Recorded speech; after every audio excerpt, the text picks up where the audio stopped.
Hello guys, welcome back to my channel. Tunya hi Vivo a display original khat hongin peche unboxing hin bol ni. Tuni hiti video hong kisim lo na ji hi copy display manhata ila sangwa chalai mona hi copy sanga man from zo original display mu thei hi na dinga hong kisim he.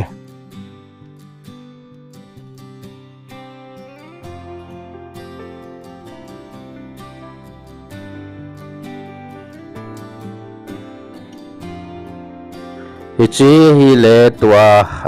company ako na original Vivo Care Center ako na original display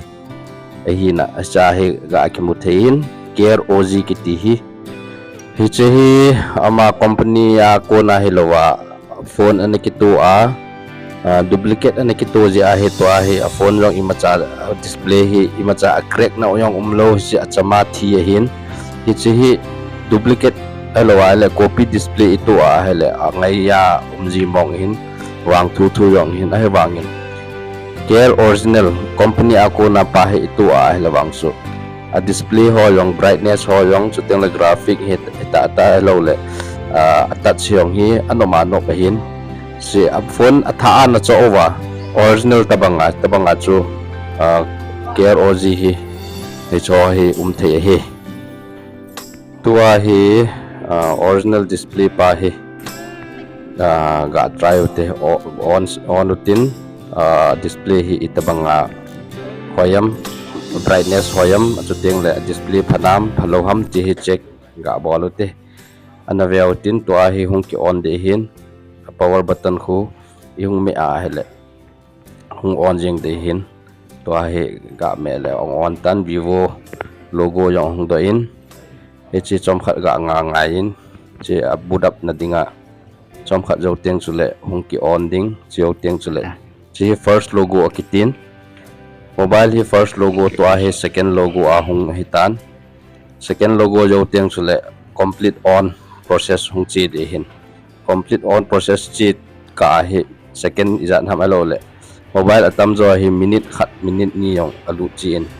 ya chu mobile dungjuya RAM GB alit anyaw dungjuya ang napuhin ya chu tua hi hung ki on tai tua hi aluya kitu pa imacha umlo pa hello ale copy display pa si hung kila do ding hung kila do jo ting hile original pa hi hung kitu de hi che kila do na dinga hi mobile hi hit bola chuteng la gam ho yang su nowa su nema chuteng la hong kila do ding hi si akila do di dan process hi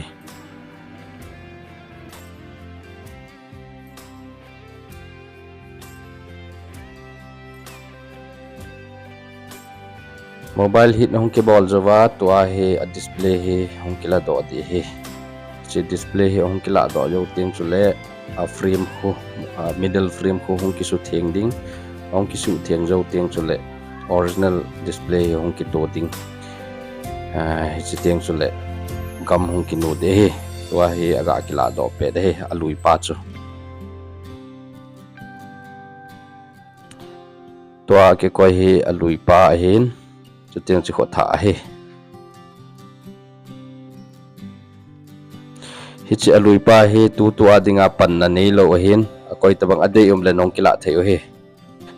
to hi free ba hi glue white base hello le black base obin to akan kaman di pa hi le black base hin black adhesive glue kitin hi chi hi hung kinu corner four corner hung kinu yo teng sule original pa hi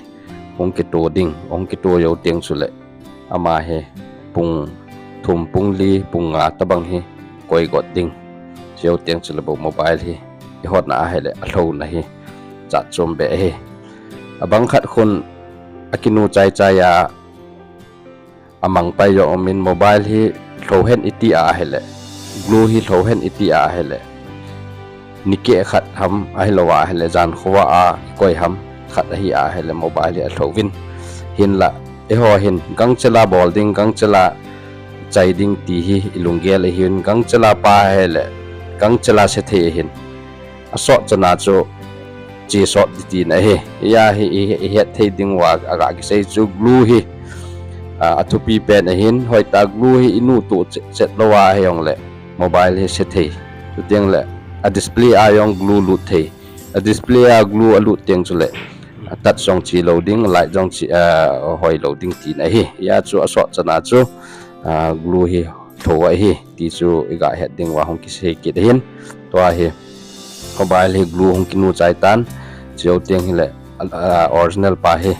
hong ki to de hi to ai to de dan hi ulta ki le langa hong ki hang lu na chiao teng su le atolang tat sum na lang khu ki hang lu masa a chiao teng su le lang cho fit hi teng chu le alulang hi hong ki me to ding hong me to yo teng su le side no hi all ola me lu ting me lu jo teng su le rubber hong ki kan de hi ichi chu aga bol di dan chomlam tai het thei ding wa ki sei hi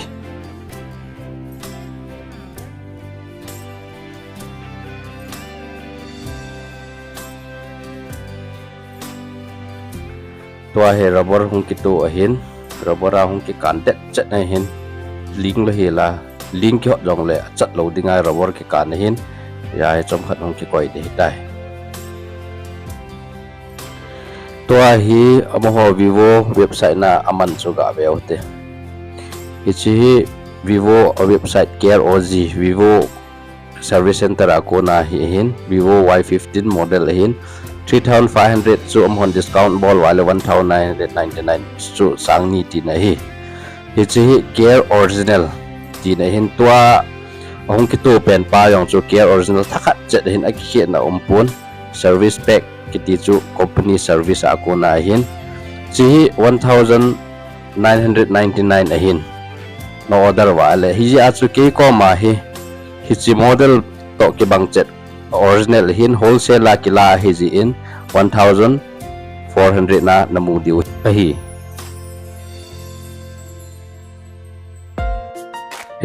service pack chu ahitan hi a chu Koitobang mobile asset ting le company original EP hi tata Vivo MI Oppo Realme OnePlus Samsung tata original display de no wa man bai ta copy a man ha ta namu sang wa original a man bai ta namu no wa le hi YouTube comment section a hi na mobile model number ho nenji wa le khonung teng le na mobile model number chu anaki order in tin chu asset ting chu le man bai ta le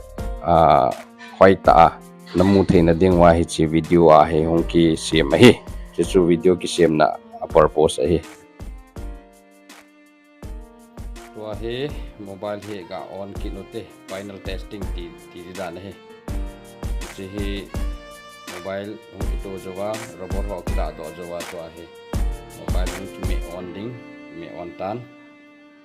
to hi mobile hi event na achim dan hi mineral water som khatman ho